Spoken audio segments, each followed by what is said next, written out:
สบายดีพี่น้องมื้อนี้มาพอกันอีกแล้วกับสาวอินพาเว้าเล่าความจริงพี่น้องมื้อนี้สาวอินสิมานํเสนอเมนูแกงหน่อไม้พี่น้องได้หน่อไม้สดมาแต่ตลาดมื้อนี้ลงตลาดได้หน่อไม้สดมาหน่อใหญ่นึงพี่น้องเอ้ยเนาะสาวอินก็สิมาเฮ็ดว่าสิแกงตอนเที่ยงก็บ่ได้แกงพี่น้องเอ้ยเพราะว่าไปเวียกเนาะอย่าคัดกันแน่กับการพากย์เสียงพี่น้องเอ้ยเนาะลมก็แห้งเดียวนี่เนาะพี่น้องอันนี้สาวอินมาแกงกินทำอินว่าสิกินตอนเที่ยงพี่น้องแต่ว่าตอนเที่ยงน่ะค่าเวียกยุ่งเหยิงแห้งก็เลยว่ามาเฮ็ดกินตอนแลงพี่น้องเอ้ยเนาะแล้วก็อันนี้สาวอินสิมา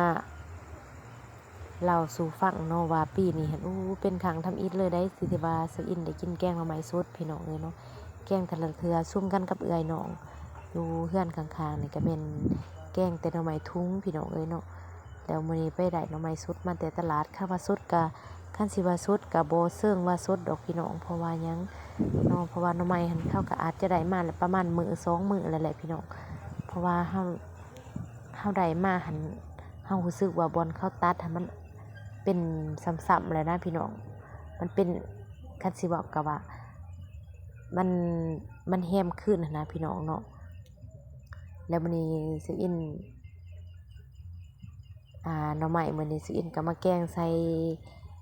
ดูกหมูแน่พี่น้องได้ดูกหมูได้เห็ดหูหนูแล้วก็ได้ผักขะแยงผักขะแยงสดนะพี่น้องเนาะแล้วก็มีผักหวานน้อยนึงพี่น้องเอ้ยเนาะสิอินรู้สึกว่าอยากแห้งก็เลยว่าสิแกงที่จริงแล้วผัวสิอินเราก็บ่ได้มักดอกได้พี่น้องเอ้ยเนาะที่ว่าใส่กระดูกหมูหั่นนะแต่ว่าสิอินมักเนาะเพราะว่าเฮาใส่ดูกหมูมันสิให้มันนัวแน่น้อยนึงพี่น้องเอ้ยเนาะอันนี้สิอินมันอยู่ในขั้นตอนการปรุงพี่น้องใส่ปลาแดงแล้วก็ตามด้วยตามด้วยแป้งนัวเนาะบ่แม่นน้ำปลาเด้อพี่น้องตามด้วยแป้งนัวอันนี้ก็คือเครื่องเคียงที่สุอินเว้าไปวังกี้เนาะมีดูกหมูแล้วมีเห็ดหูหนูแล้วก็มีบักอื้อเนี่ยพี่น้องแล้วก็ที่สำคัญที่ขาดบ่ได้หลักๆอันนี้เนาะเฮาแกงหน่อไม้ก็ต้องบ่ได้ขาดผักขะแยงเนาะถ้าผู้ใดบ่มีผักขะแยงถ้าว่ามีผักขาใส่ผักขายิ่งนัวพี่น้อง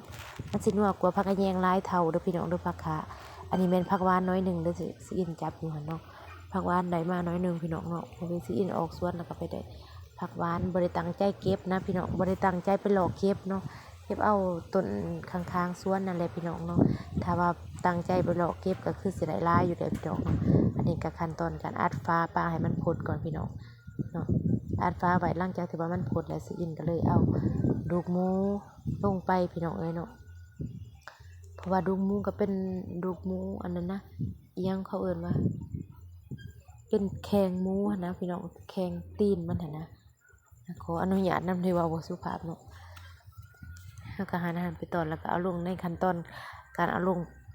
บางคนก็เขาก็อาจสิคั่วก่อนพี่น้องแต่ว่าสิอินหั่นปลาให้น้ำฟูดๆเนาะเพราะว่าเฮาใส่ปลาแดงแล้วมันก็สิบ่ยังบ่ได้ความขาวเพราะว่าเฮาก็ล้างเรียบร้อยแล้วพี่น้องหลังจากนั้นเฮาก็อัดฟ้ามีอันให้มันพดอีกเทื่อนึงพี่น้องหลังจากมันพดเทื่อนึงแล้วเฮาก็สิมาใส่หมักอื้อกับผักกับเห็ดพี่น้องเอ้ยเนาะสิอินเอาหมักอื้อกับเห็ดหูหนูลงไปขั้นตอนนี้สิบอกว่าหมักอื้อที่สิอินใส่ไปนี่พี่น้องเอ้ยรู้สึกว่ามันแฮงอีหลีพี่น้องอิหยังวะคันภาษาไทยเขาก็สิว่าจะเป็นหมักอื้อเปลี่ยนหั่นนะมันพี่น้องเนาะบ้านสิอินเอิ้นว่ามันแต่ว่าทางฝั่งไทยเพิ่นสิเอิ้นว่าจังไดเนาะหมักอื้อมันน่ะนะพี่น้องมันแซ่บนะมันบ่จ้างบ่แล้วเนาะพี่น้องมันเป็นเนื้อละเอียดแล้วก็มันน่ะนะพี่น้องเนาะสิอินก็บ่จักสิเว้าแบบใดดอกเนาะจะใส่หมึกอื้อกับเฮ็ดหูหนูไปสิอินก็ปิดฝาปลาให้มันพดอีกเทื่อนึงพี่น้องหลังจากมันพดมาแล้วพดโดนเติบได้เนาะแล้วก็สิอินก็เอาผักขะแยงลงไปบัดนี้ขั้นตอนสุดท้ายแล้วได้พี่น้องบัดนี้ผักขะแยงกับผักหวานสิอินใส่พร้อมกันเลยพี่น้องเอ้ยเนาะรู้สึกว่าหอมผักขะแยงกับผักขะแยงอ่อนนะพี่น้องผักขะแยงค่ะมันสิเป็นแบบตะกี้อยู่บ้านเซาอินบ้านเกิดหันมีอยู่พี่น้องผักขะแยงหน้าแซงหั่นแหละพี่น้องคัดสิแม่นก็ได้ เนาะอันนี้ผักกะแยงหน้าแสงมันก็สิหอมซำนึงพี่น้องมันบ่คือกันมันบ่หอมเท่าผักกะแยงหน้าปีเฮาได้พี่น้องเนาะหลังจากใส่ผักกะแยงกับผักหวานไปก็ประมาณบ่ถึง5นาทีสำนักสิอินอัดฟ้าไว้เนาะแล้วก็มาซิมเบิ่งรสชาติมันก็ว่านัวเรียบร้อยแล้วก็เริ่มปรุงแล้วพี่น้องเอ้ยเนาะสิมาจัดใส่จานใส่ถ้วยพี่น้องเอ้ยเนาะอู้ยขั้นตอนนี้หอมพี่น้องสิอินคนไปคนมาคนไปคนมาอยู่พี่น้องเอ้ยมันหอมแฮงหอมผักกะแยงนะพี่น้องแล้วก็รสชาติหันสิอินซิมเบิ่งแล้วด้วยรสชาติแซ่บนัวอย่างว่าเลยแหละพี่น้องแซ่บเนาะแล้วก็อย่าลืมคือสิอินเว้าถ้าว่าผู้ใดมีผักขาพี่น้องเอ้ยใส่ผักขามันแฮงสินัวแฮงอีหลีเนาะมาฮอดขั้นตอนการจัดจานเนี่ยพี่น้องเอ้ยเนาะสิอินก็เริ่มตักใส่ถ้วยตีนสางพี่น้องเขาว่าภาษาไทยก็สิว่าถ้วยเฟอแหละพี่น้องถ้วยใหญ่ๆหั่นเนาะอันนี้สิอินบ้านสิอินมักเอิ้นว่าถ้วยตีนสางพี่น้อง